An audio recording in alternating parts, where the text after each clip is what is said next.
प्यारे दर्शकों, सभी को नमस्कार। अपनी श्रृंखला हिप्नोसिस कैसे सीखें, इसमें हम लगातार आगे बढ़ रहे हैं और ये इस श्रृंखला का तीसरा वीडियो है। प्यारे मित्रों, जैसी कि आशा थी, आप लोग वीडियो को वो प्यार नहीं दे रहे जिसकी हम आशा कर रहे थे। व्यूज बहुत ही कम हैं।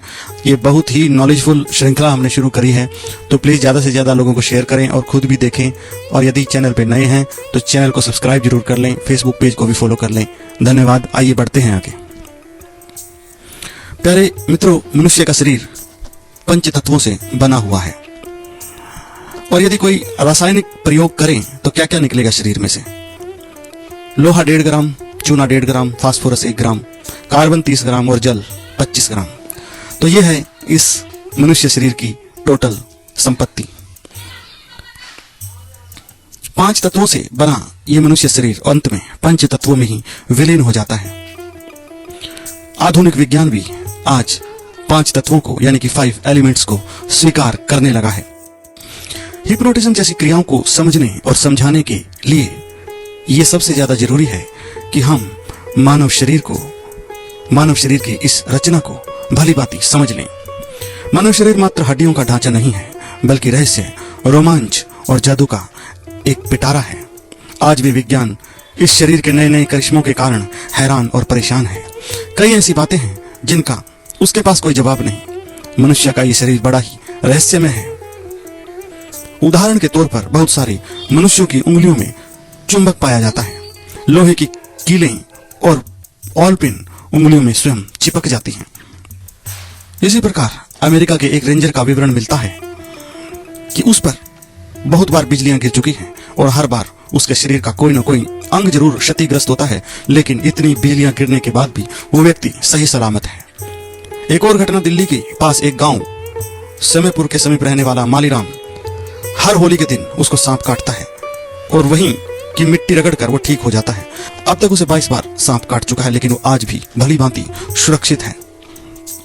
बहुत सारे लोग कांच, बोतलें और ब्लेड खा जाते हैं, लेकिन फिर भी उनका कुछ नहीं बिगड़ता। बहुत सारे लोग धधकते अंगारों पर नाचते हैं और चल पड़ते हैं, लेकिन फिर भी कुछ नहीं बिगड़ता। बहुत सारे लोग उबलते तेल के कड़ाहों में हाथ डाल देते हैं, लेकिन फिर भी उनका हाथ जलता नहीं। आखिर ये सब है क्या? इन मनुष्यों के शरीर में ऐसा चमत्कार आखिर है क्या? विज्ञान आज भी अपनी खोज में व्यस्त है। इतना सब होने पर भी कुछ बातें विज्ञान द्वारा एकदम से प्रमाणित हो गई हैं, लेकिन कुछ बातें अभी भी अंधेरे में ही हैं। एक बात तो तय हो गई है कि हिप्नोटिज्म को समझकर उसे प्रयोग में लाने से पहले बहुत सारी बातों को समझना आवश्यक है, और उनमें से पहला पॉइंट है ऊर्जा। प्रत्येक मनुष्य के शरीर में एक विशेष प्रकार की ऊर्जा होती है। ऊर्जा का साधारण अर्थ होता है तापमान। तापमान से ऊर्जा का अर्थ उतना स्पष्ट नहीं होता जितना कि तासीर से होता है। मनुष्य के शरीर का तापमान सामान्यतः 50 डिग्री माना गया है। इससे अधिक होने पर प्राय ज्वर माना जाता है। मनुष्य के शरीर का यह तापमान घटता बढ़ता रहता है। इसके विपरीत ऊर्जा एक समान बनी रहती है।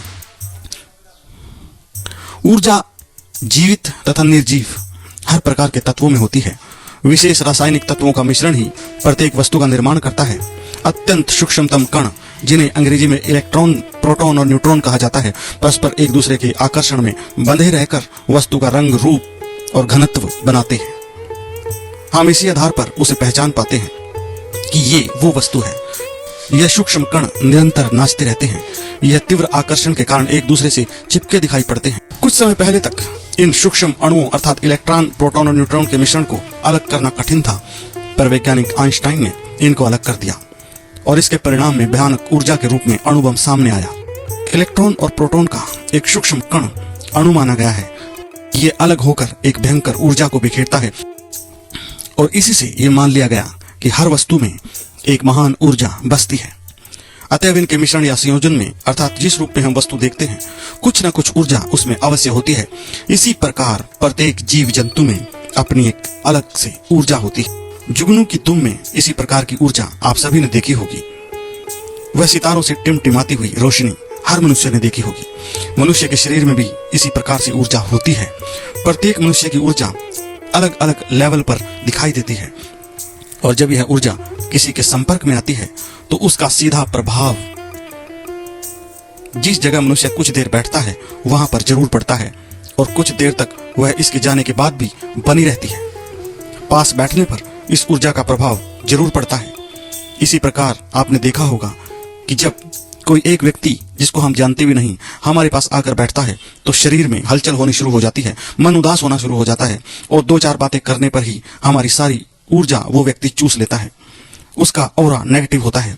जबकि एक दूसरा व्यक्ति जो हमें जानता भी नहीं और हमारे पास मात्र आकर बैठता है, हमारी ऊर्जा में वृद्धि हो जाती है और ज्यादा बातें करने का मन उस व्यक्ति से करता है। उसका ऑरा पॉजिटिव होता है। जो प्रेमी प्रेमिका एक दूसरे से मिलने को प्रेरित होते हैं तो ये ऊर्जा ही उनको प्रेरित करती है और ये ऊर्जा ही आकर्षण को बरकरार रखती है। ऊर्जा के कारण ही आकर्षण होता है और ऊर्जा के कारण ही विकर्षण भी होता है। जब हम किसी व्यक्ति को पसंद करते हैं तो ये ऊर्जा का आकर्षण है और जब हम किसी व्यक्ति को पसंद नहीं करते और चाहते हैं कि जल्दी यहां से चला जाए तो वो ऊर्जा का विकर्षण है। इसी संपर्क से नाना प्रकार के रोगों का, गुणों का असर होता है, जिसे हम संगति का असर भी कहते हैं कि बुरे लोगों में बैठोगे तो बुरे बनोगे और अच्छे लोगों में बैठोगे तो अच्छे बनोगे। दो व्यक्ति जितना आपस में बार बार एक दूसरे से संपर्क में आएंगे वो उतने ही एक दूसरे से प्रभावित होते हुए भी नजर आएंगे और एक दूसरे की ऊर्जा ग्रहण करने से एक दूसरे के गुण और दोष भी एक दूसरे में आ जाते हैं। प्यारे दर्शकों, हिप्नोसिस में भी ऊर्जा का ही खेल है और ऊर्जा का ही महत्व है। यह बात आप भली भांति से समझ ले। जिस मनुष्य पर आपका कितना प्रभाव पड़ता है यह ऊर्जा पर निर्भर करता है। यह इस बात पर निर्भर करता है कि आपके अंदर कितना चुंबकीय गुण है, कितना मैग्नेटिज्म है। यह मैग्नेटिज्म कितना ज्यादा है और कितना कम है इस बात पर निर्भर करेगा।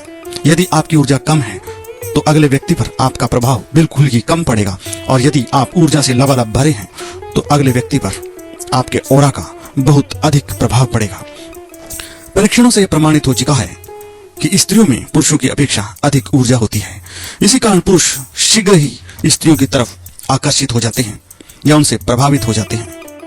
आपको एक बात और बता दें कि इस ऊर्जा में आयु के अनुसार परिवर्तन होता रहता है। बच्चों में ऊर्जा की मात्रा बहुत ज्यादा होती है। इसी कारण शिशु दूसरों के संपर्क में आने पर बीमारियों से ग्रसित हो जाते हैं और इसी को दूसरों की नजर लगना भी कहते हैं। बच्चों की ऊर्जा दूसरों की ऊर्जा को बहुत ही कम बर्दाश्त कर पाती है। यौवन काल में ऊर्जा सामान्य रहती है, केवल कुछ अपवादों को छोड़कर। वृद्धावस्था में एनर्जी यानी कि ऊर्जा घट जाती है। तो इस प्रकार से हिप्नोसिस अलग अलग आयु के व्यक्तियों पर अलग अलग प्रभाव डालती है और व्यक्तियों के मनस में चल रही अनेक व्याधियों का निराकरण भी करती है। प्यारे मित्रों, अगला टॉपिक है ऑरा यानी कि आभा मंडल। तो आभा मंडल की बात हम अपने अगले वीडियो में करेंगे। तो ज्यादा से ज्यादा इस वीडियो को देखें, शेयर करें और यदि चैनल पे नए हैं तो चैनल को सब्सक्राइब भी कर लें। फिर मिलते हैं अगली पोस्ट के साथ जिसमें हम बात करेंगे आभा मंडल की कि आभा मंडल क्या होता है। सभी चीजों को गहराई से समझते चलेंगे, तभी हम अच्छी तरह से हिप्नोसिस सीख सकते हैं और एक सफल सम्मोहनकर्ता बन सकते हैं। तो मिलते हैं बहुत जल्दी, तब तक रखिएगा अपना ख्याल। ओम नमः शिवाय।